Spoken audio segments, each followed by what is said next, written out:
નમસ્કાર દર્શક મિત્રો, આપણા ભારત દેશની સમૃદ્ધિથી આકર્ષાઈને છેલ્લા 2000 વર્ષમાં કેટલાય આક્રમણકારીઓએ આપણી પર આક્રમણ કર્યું છે. પ્રાચીન ભારતમાં તે શક હોય, કુષાણ હોય કે હુણ હોય, મધ્યકાલીન ભારતમાં તે તુર્ક હોય, અફઘાન હોય કે પછી મુઘલ હોય, આધુનિક ભારતમાં તે પોર્ટુગીઝો હોય, ફ્રેન્ચ હોય કે પછી અંગ્રેજો હોય.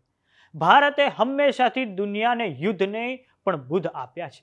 ભારતે હંમેશાથી દુનિયાને વસુંધૈવ કુટુંબકમની ભાવના આપી છે.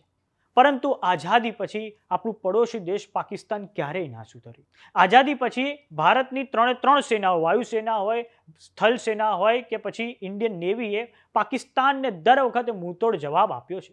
તો આજે આપણે આ વિડીયોમાં જોઈશું કે આઝાદી પછી ભારતીય સેનાએ કયા કયા ઓપરેશન હાથ ધર્યા છે અને પાકિસ્તાને ખૂબ મુંહતોડ જવાબ આપવામાં આવ્યો છે. તો પહેલું તો તમે આ સ્ક્રીન પર જોઈ રહ્યા છો ઓપરેશન રિડલ. આ ઓપરેશન 1965ના ભારત પાકિસ્તાન યુદ્ધ વખતે ભારતીય સેના દ્વારા શરૂ કરવામાં આવ્યું હતું. આ ઓપરેશન પાકિસ્તાનના ઓપરેશન જિબ્રાલ્ટરની સામે કરવામાં આવ્યું હતું. ઓપરેશન જિબ્રાલ્ટર પાકિસ્તાને આપણે જમ્મુ કાશ્મીરમાં એ વખતે લોન્ચ કરી દીધું હતું અને તેની સામે આપણા તે વખતના વડાપ્રધાન હતા લાલ બહાદુર શાસ્ત્રી અને એ વખતે ગૃહમંત્રી હતા યશવંતરાવ ચૌહાણ. તો પછી આપણી સેનાએ આ ઓપરેશન રિડલ હાથ ધર્યું હતું. પછી વાત કરીએ ઓપરેશન અબલાઝની. આ ઓપરેશન અબલાઝ પણ 1965ના ભારત પાકિસ્તાન યુદ્ધ વખતનું છે. જેવું જ પાકિસ્તાની સેનાએ લાઇન ઓફ કંટ્રોલનું ઉલ્લંઘન કરીને જમ્મુ કાશ્મીરમાં પ્રવેશ કર્યો કે તરત જ ભારતે પંજાબમાં સપ્ટેમ્બર 6, 1965ના રોજ ઓપરેશન અબલાઝ શરૂ કર્યું હતું. અને ઓપરેશન અબલાઝ તો એ હદે સફળ રહ્યું હતું કે એ વખતે આપણે લાહોરથી 10 કિલોમીટર દૂર ખેમકરણ સુધી પહોંચી ગયા હતા. અને આજે લાહોરના એક ખેમકરણમાં પાકિસ્તાની પેટર્ન ટેન્કો ત્યાં આજે પણ એ જે પેટર્ન ટેન્કો તબાહ થયેલી છે એ પડેલી છે. આ છે ઓપરેશન અબલાઝ. પછી વાત કરીએ ઓપરેશન કેક્ટસ લીલીની. આ ઓપરેશનનું બીજું નામ છે મેઘના હેલી બ્રિજ. ભારત પાકિસ્તાન 1971 યુદ્ધ વખતનું આ ઓપરેશન છે. તે વખતે હતા આપણા વડાપ્રધાન ઇન્દિરા ગાંધી અને ગૃહમંત્રી હતા બાબુ જગજીવન રામ.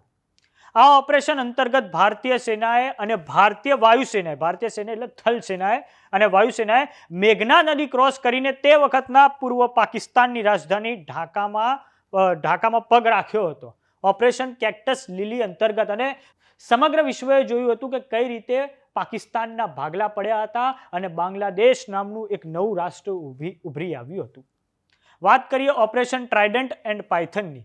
તો આ બે ઓપરેશન 1971ના ભારત પાકિસ્તાન યુદ્ધ વખતે લોન્ચ કરાયા હતા.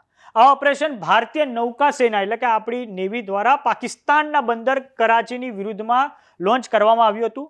ઓપરેશન ટ્રાઇડન્ટ અંતર્ગત પહેલી વખત કોમ્બેટ રિજનમાં એન્ટી શિપ મિસાઇલ લોન્ચ કરવામાં આવી હતી અને તેનાથી પાકિસ્તાનની નૌકા સેનાને ખૂબ મોટું નુકસાન થયું હતું. આઝાદી પછી દેશના ભાગલા પડ્યા.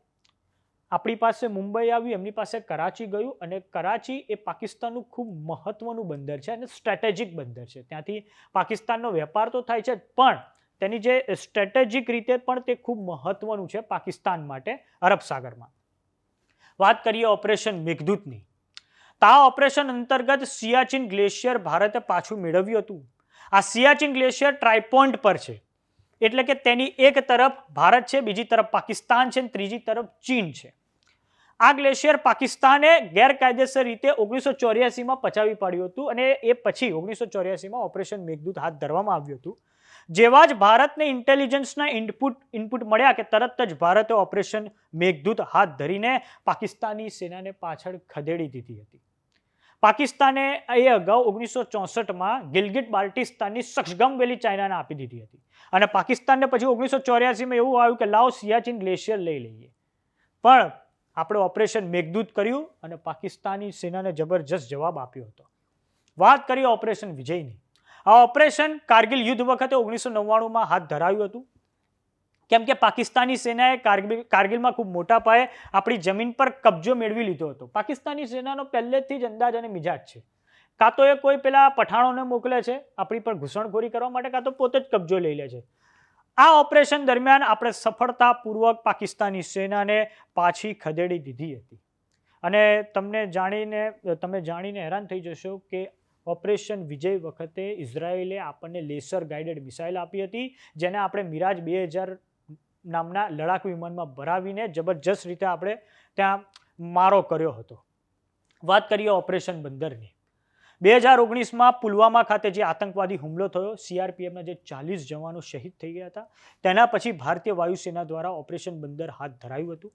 આ ઓપરેશન બંદર અંતર્ગત ભારતીય વાયુસેનાએ પાકિસ્તાનના બાલાકોટ સ્થિત જૈશ-એ મોહમ્મદના ઠેકાણા નષ્ટ કરી દીધા હતા અને આ ઓપરેશન અંતર્ગત ઘણા બધા આતંકવાદીઓ એમના મરી ગયા હતા.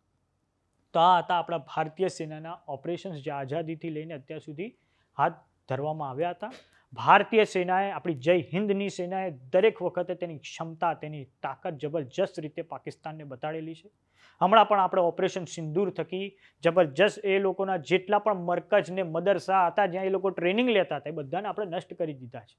અને જો પાકિસ્તાન હજુ પણ એસ્કેલેશનમાંથી બહાર નહીં આવે તો ભારતીય થલ સેના અને ભારતીય નેવી આપણી તૈયાર જ છે. પછી તો એવું થાય કદાચ ગઈ 1965માં આપણે લાહોરથી 10 કિલોમીટર દૂર રહી ગયા હતા, પણ આ વખતે આપણે કદાચ એવું થાય અફઘાનિસ્તાન બોર્ડરે પહોંચી જઈએ. નમસ્કાર.